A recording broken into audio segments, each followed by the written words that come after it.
The World Health Organization is the institution granted exclusive power to guide and protect the health and wellness of humanity.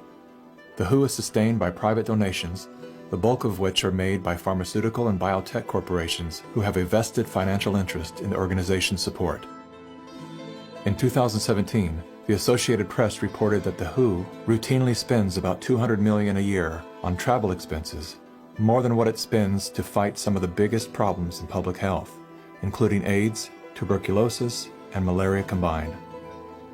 The WHO's repeated issuing of inaccurate and bad advice is not merely the result of incompetence, but rather the direct result of the Communist Party of China deliberately buying out WHO's leadership. On the nomination of the Executive Board, appoints Dr. Tedros Adhanom Ghebreyesus as Director General of the World Health Organization. Tedros Ghebreyesus is the World Health Organization's first Director General that isn't a medical doctor. No Tedros for WHO! No Tedros for WHO! The appointment to the organization's highest position was controversial, given that in his previous role as Ethiopia's health minister, Tedros was accused of covering up 3 major health epidemics. Tedros is no stranger to controversy. As a former Minister of Health in Ethiopia, he has been accused of an alleged cover-up of 3 possible cholera epidemics. Prior to his appointment, Tedros was a high-ranking member of the Tigray People's Liberation Front, a brutal and corrupt political group responsible for crimes against humanity, including bombings, kidnappings, tortures, and killings. How does a man with such a controversial past score the top position at the world's most influential health organization? I have known Bill and Melinda for many, many years now. While serving as Ethiopia's health minister, Tedros became intimately intertwined with both the Gates Foundation and the Clinton Foundation. The health minister of Ethiopia, one of the ablest public servants I ever worked with. With the backing of the 2 most powerful foundations on earth and the full support of the Communist Party of China, Tedros was a shoo-in. We will have many body bags in front of us if we don't behave.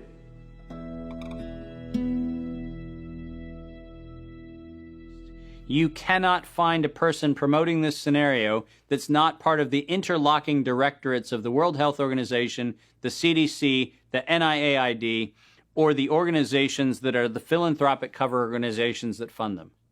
We now know that there are over 1,300 patents currently issued and held by organizations that are multiply recipients of funding through the Gates Foundation, through EcoHealth Alliance, through the Sherlock Biosciences connection back into open philanthropy, and all of them also have links directly to NIAID, Anthony Fauci's funding sources.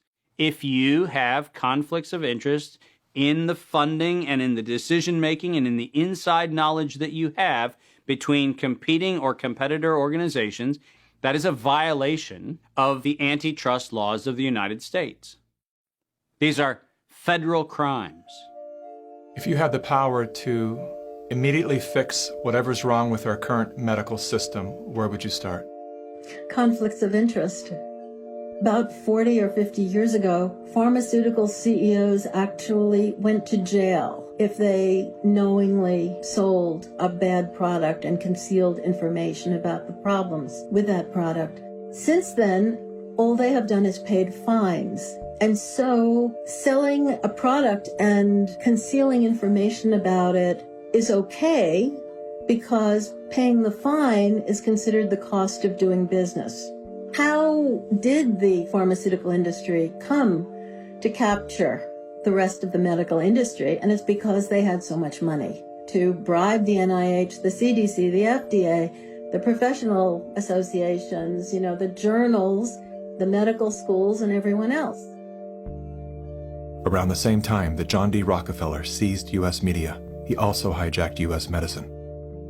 When it was discovered that drugs could be produced from petroleum, America's top oil mogul ordered his army of propagandists to invert reality accordingly. Medicines used for thousands of years were suddenly classified as alternative, while the new, petroleum-based, highly addictive, and patentable drugs were declared the gold standard. After buying the German pharmaceutical company that manufactured chemicals of war for Adolf Hitler, Rockefeller leveraged his political influence by pressing Congress to declare natural healing modalities unscientific quackery. Rockefeller then took control of the American Medical Association and began offering massive grants to top medical schools under the mandate that only his approved curriculum be taught. Any mention of the healing powers of herbs, plants, and diet was erased from most medical textbooks. Doctors and professors who objected to Rockefeller's plan were crucified by the media, removed from the AMA, and stripped of their license to teach and practice medicine. Those who dared to speak out were arrested and jailed. When evidence began to emerge that petroleum-based medicines were causing cancer, Mr. Rockefeller founded the American Cancer Society, through which he suppressed that information. John D. Rockefeller is duly credited as the founder of the pharmaceutical industry, and the reason that medical error is currently the third leading cause of death in America. This is not an indictment against doctors. More than anyone, they are under the stranglehold of the single largest lobbying power in Washington. Every year, the pharmaceutical industry spends at least twice the amount as big oil to influence laws, policies, and public perception. Thanks to Mr. Rockefeller, the architect of American monopolies, no industry has more power over our lives than Big Pharma. Part of the problem, and this, by the way, goes back to the 1980s with Microsoft, is Bill Gates found out that it was very difficult to manufacture a way to navigate through the patent universe, saying that it's Microsoft holding the patents. And he became the architect of a very cunning program of putting patents in holding companies that didn't have anything to do with the name of the organization. According to legend, young Bill Gates built his computer empire out of his garage. Reality tells another story, that Bill Gates was born into wealth and privilege. Both his grandfather and great-grandfather were banking moguls. His father, William Gates Sr., was a prominent Seattle-based lawyer and political lobbyist. Through his father, Bill Gates learned the ins and outs of law and politics and how to manipulate those governing forces. I'm Bill Gates, chairman of Microsoft. Bill Gates dropped out of college to start Microsoft. He is credited with inventing the operating system that became Windows. However, he played no part in the invention of Windows. The fact is, he bought an existing operating system from Seattle Computer Products, had it modified, then licensed it to IBM. That didn't stop him from taking all the credit. I don't see Bill Gates as this great creative person. I see him as an opportunist. While Microsoft's co-founder Paul Allen was struggling with cancer, Bill Gates seized the opportunity by attempting to cheat him out of his share of the company's fortune. They were basically talking about how they were planning to dilute my share down to almost nothing. And it was really a shocking and disheartening moment for me. And you were sick? Well, I think I was still probably in the middle of radiation therapy.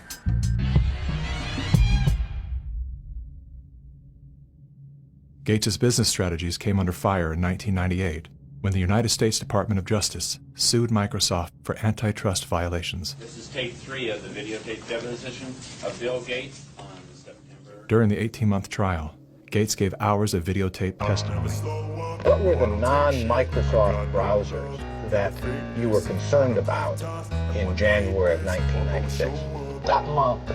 I don't ever slow up, no I don't take shit. What about what non-Microsoft browsers were you concerned about in January? I'll always show up and make a statement. I don't ever slow up, no I don't take shit. I got no love for the fakeness. If you wanna play tough and wanna hate this, I'll always show up and make a statement. Everything I do so instinctive and so passionate. Every word I move so descriptive like an adjective. I got a vendetta against people who patented being negative when you should be getting after it. I'm not sure what I you got mean facts by over facts over tracks, this and that, spitting slow, speaking Justice fast. Department I can roast, I has can charged gas, think I'm Microsoft okay at last, with but I engaging don't know in if that can anti-competitive erase all the past. and And the exclusionary is, practices a reflection designed of to the maintain emptiness, its hilarious. You monopoly think you're in personal computer operating systems. In a move to overshadow the negative press, Gates invested $100 million to set up the Bill and Melinda Gates Foundation.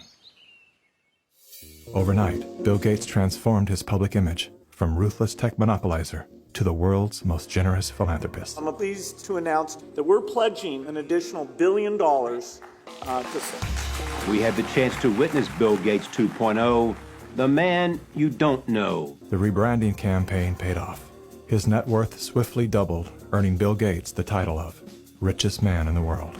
You've invested $10 billion in vaccinations over the last 2 decades, and you figured out the return on investment for that, and it kind of stunned me. Can you walk us through the math? In a Wall Street essay, Bill Gates declared vaccines the best investment I've ever made. There's been over a 20-to-1 return. So if you just look at the economic benefits, that's a pretty strong number compared to anything else. The Gates Foundation expanded rapidly into a massive, vertically integrated, multinational corporation, controlling every step in a supply chain that reaches from its Seattle-based boardrooms to the villages of Africa and Asia. Is the world's largest private philanthropy causing harm? The Bill and Melinda Gates Foundation has made millions of dollars each year from companies blamed for many of the same social and health problems the foundation seeks to address. The Gates Foundation has investments in 69 of the worst polluting companies in the U.S. and Canada. Other companies in the foundation's portfolio have been accused of transgressions, including forcing thousands of people to lose their homes, supporting child labor, defrauding and neglecting patients in need of medical care. The Gates Foundation has not provided details. William H. Gates III and Melinda French Gates. As a top donor to both the WHO and the CDC, no one man has more power than Bill Gates to influence and control the health and medical freedom of all people. Normalcy only returns when we've largely vaccinated the entire global population. This will be the new normal until a vaccine is developed. Until we find a vaccine, going back to normal means putting lives at risk. We need to produce it and to deploy it in every single corner of the world. Full vaccination of our children and pregnant women. Development of new vaccines, therapeutics and diagnostics. Before effective vaccines and therapeutics are developed.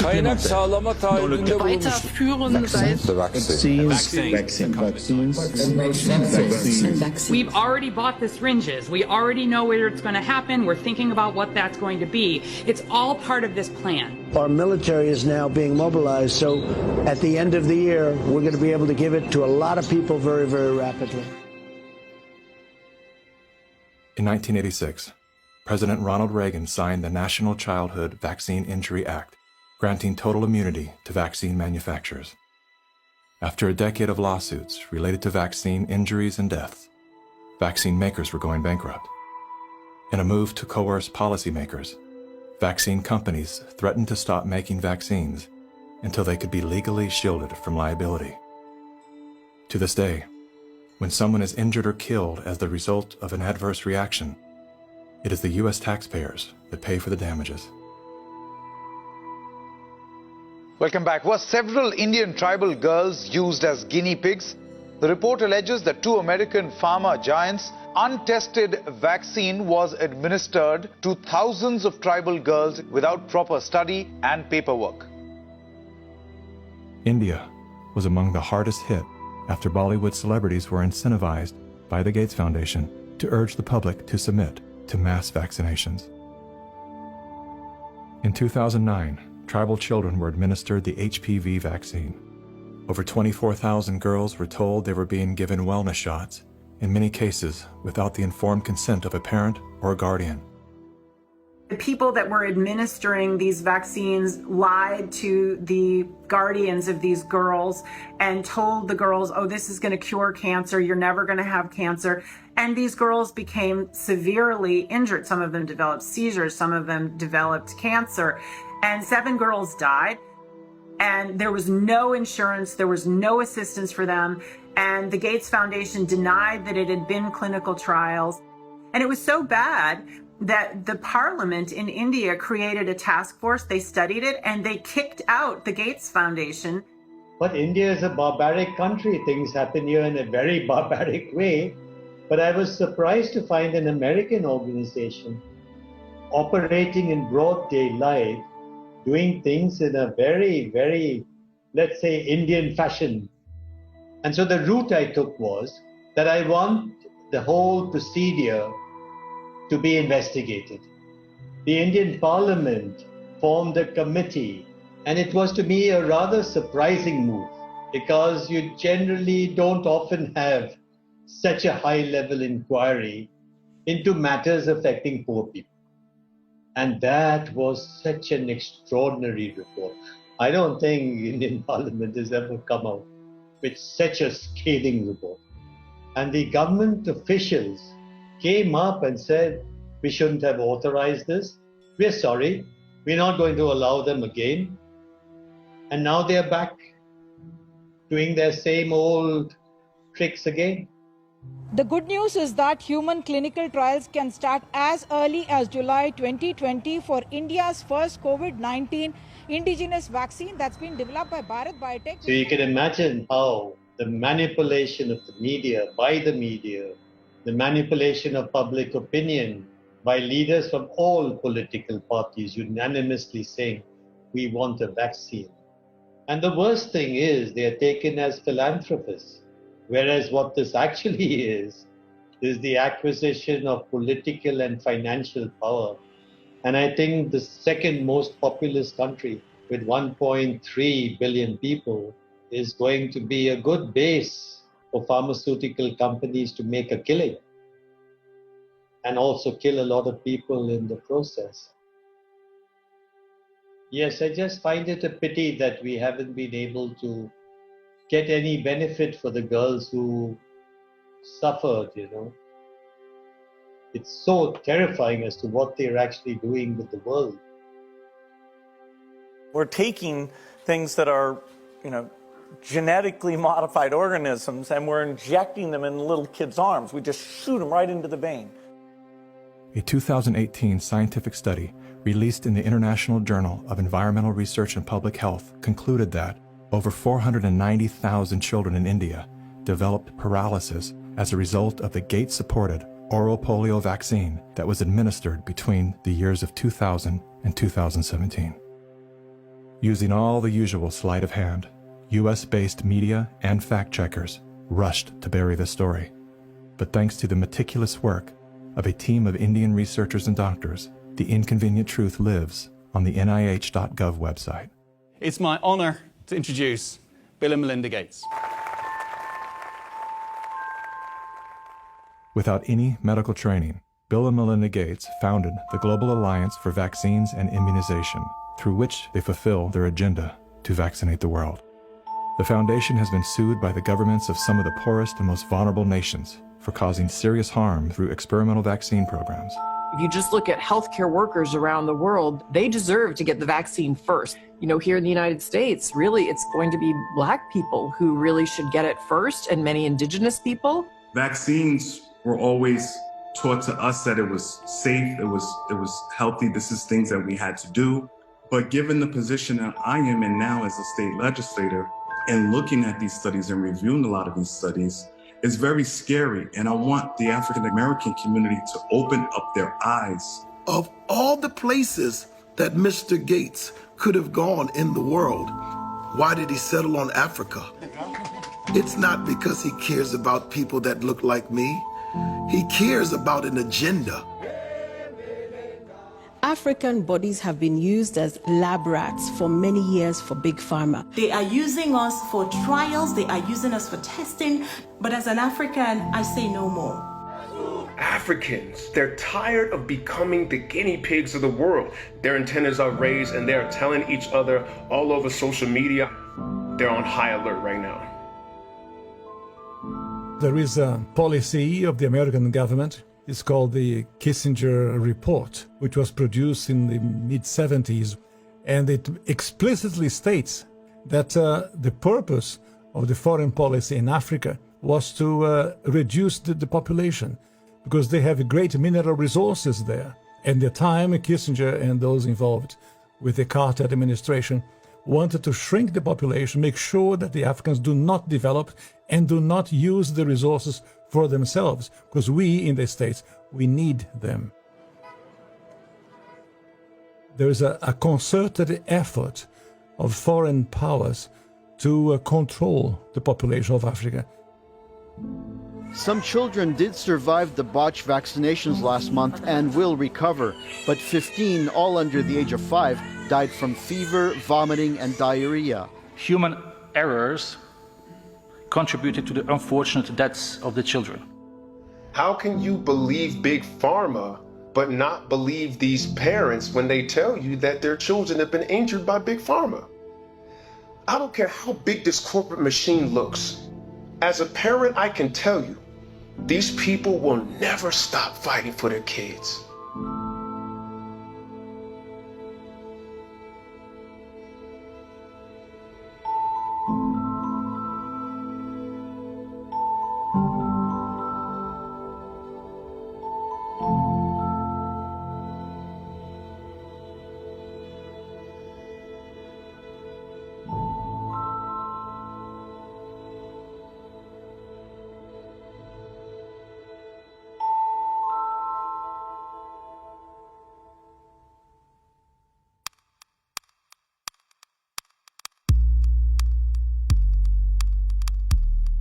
It would take hours to list all of the questionable initiatives that Bill Gates is involved in.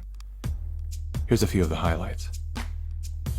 Gates is one of the key funders in the stratospheric-controlled perturbation experiment designed to block out the sun in an effort to control global warming by releasing massive amounts of calcium carbonate and other materials into the upper atmosphere. Critics, including environmental scientists, have called the project a global genocide experiment. Gates has invested over $1 billion in Earth Now's global surveillance project. The project will launch hundreds of satellites into space, which will allow for the 24/7 monitoring of all people everywhere. In partnership with MIT, Bill Gates has developed a new technology that allows vaccines to be injected under your skin along with your medical records. The quantum dot tattoo will implant an invisible certificate that can be scanned by authorities using a cell phone app and infrared light. Eventually, what we'll have to have is certificates of who's a recovered person, who's a vaccinated person. So eventually there will be this digital immunity proof. The EPA recently approved an experimental use permit to Oxitec, a biotech company funded by the Bill and Melinda Gates Foundation. In an effort to fight malaria, Oxitec will soon release millions of genetically modified mosquitoes in various U.S. states. According to the NIH website, programs are being developed to allow human immunization via mosquito bite. It was Science magazine that coined the phrase, flying syringes. Would you raise your hand, please? Do you solemnly swear the testimony you're about to give in the matter now pending should be the... A shocking new report from the New York Times sheds light on the connection between Microsoft founder Bill Gates and the late Jeffrey Epstein. You report these two men met at least 6 times. Well, I believe there were more. This included visits to the mansion, seeing each other in Seattle, flying on Epstein's plane. When flight logs revealed that Gates had been a passenger on the Lolita Express, he claimed that he didn't know that the private jet belonged to Epstein. He also denied that he and Mr. Epstein were involved in any business deals. However, an expose by the New York Times revealed that not only did Bill Gates initiate a relationship with Jeffrey Epstein well after he was convicted of sex crimes, but the two were also involved in the process of co-founding a multi-billion-dollar charitable fund. Why would they ever set up a charitable trust benefiting Jeffrey Epstein? That it was all about philanthropy, that Bill Gates just wanted to find new sources of money. Why would one of the richest men in the world choose to partner with the world's most notorious pedophile? A deeper dive into Epstein's world revealed that the two men had more in common than meets the eye. Like Gates, Epstein was a billionaire philanthropist with a passion for science, health, education, and children.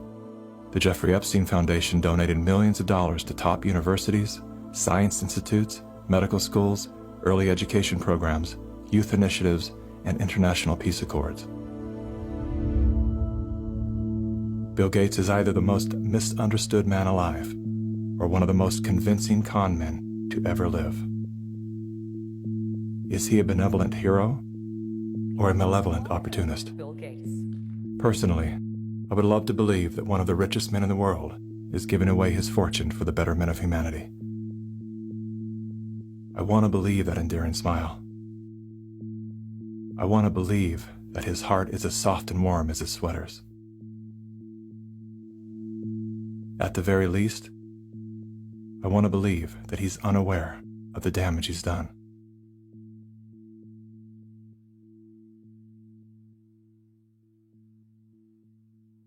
I'm happy to announce that we've discovered a vaccine.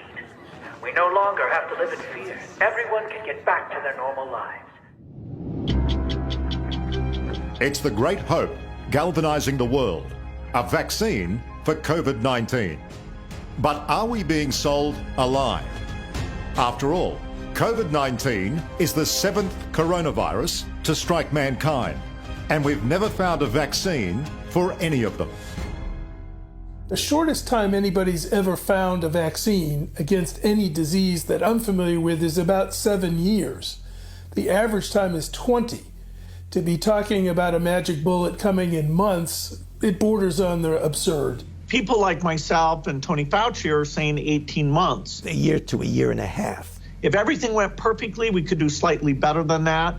But there will be a trade-off. We'll have less safety testing than we typically would have. And so governments will have to decide, do they indemnify the companies and really say, let's go out with this? Something that people should know about COVID-19 vaccines is they fall today under the PrEP Act, which came into being after 9/11 and after an anthrax scare. And this law gives virtually blanket liability protection. It's basically impossible to get any kind of compensation if you're injured. So people need to understand that if you take COVID-19 vaccines, you are absolutely on your own. If you're permanently injured, if you lose your job, if your healthcare expenses go through the roof, tough luck.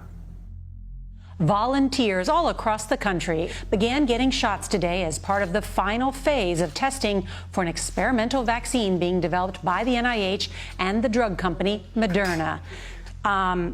The side effects for the Moderna vaccine sound concerning. We looked. After the second dose, at least 80% of participants experienced a systemic side effect.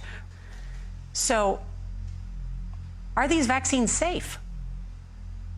Well, the FDA, not being pressured, will look hard at that. The FDA is the gold standard of regulators, and their current guidance on this, if they stick with that, is very, very appropriate. And the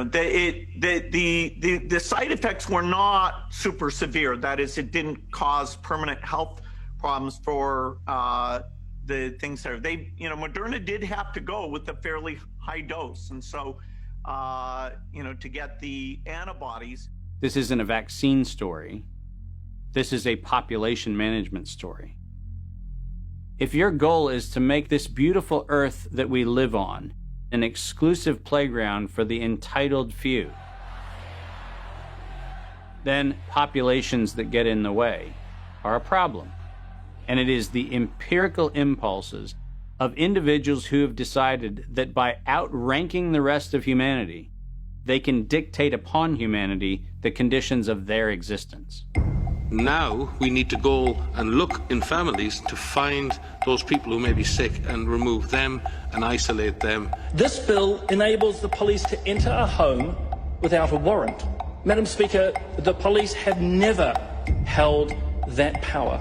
We will find out who lives in the house. And if it's someone that is refusing, we will definitely consult with our health officer to look into next steps. So the Sheriff's Department and the Health Department showed up at her door with orders for her and her husband to wear ankle monitors. The couple says they never denied self-quarantining. You will no longer be able to leave home. Only one person will be able to go shopping once per day. Recreational activity is now no longer allowed. You will be allowed to have 1 hour of exercise no further than 5 kilometres from your home. Are you serious? Just for not having a mask? For no mask? Are you serious? We will shut you down. We will cite you. And if we need to, we will arrest you and we will take you to jail. You know the old expression about snitches? Well, in this case, snitches get rewards. Some people are ratting their neighbors out, calling the police, but others are turning to the internet, where social distance shaming has gotten ugly. In a time of crisis, trying to force compliance upon a population by making neighbors and friends distrust one another is exactly the opposite tactic we actually need. When human societies lose their freedom, it's not usually because tyrants have taken it away. It's usually because people willingly surrender their freedom in return for protection against some external threat. That's what I fear we are seeing now. This is a cognitive dissonant moment, which is being imprinted in your brain, just like remember the Great Depression, remember 9/11. Weapons of mass destruction. We are being conditioned to have the excuse for unbelievable acts of tyranny, which will be justified by remember 2020. And your loved ones, those that die, those that are infected, they're being used as cannon fodder, which is the ultimate desecration of their honor and integrity.